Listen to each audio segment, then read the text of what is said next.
I basically spent 6 weeks on foot every day, walking through both West and East Berlin. On May Day in East Berlin, I was arrested for the first time by the security known as the Stasi. And they took me to an apartment building, and I refused to go in, and they forced me to go into a normal apartment building, and they locked me in a room in an apartment with a glass door. And I just was singing and telling them they better be very careful what they do. And eventually they don't talk to you, they put me in a car with the soldiers. And I'm wondering, are they taking me to prison?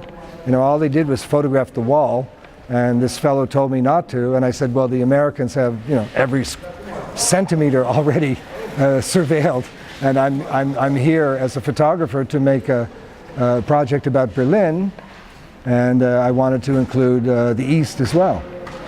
And anyways, they took me to the train station and they basically threw me out, but I remembered I still had East German money, and if you leave East Germany with money, they can arrest you for that.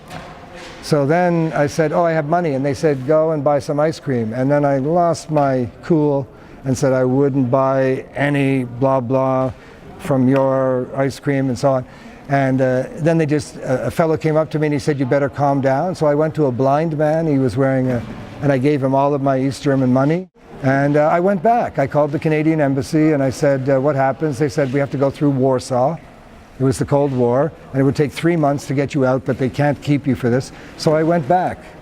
And then they poisoned me in Alexanderplatz when I was eating dinner. And I got a heart attack. I couldn't walk. It was like 300 kilos. And the Red Cross came. I couldn't stand up. I couldn't breathe. It was like an elephant on my chest. Then they took me to Lenin Hospital. I had a lovely doctor. We exchanged letters when I went back to New York for a few months.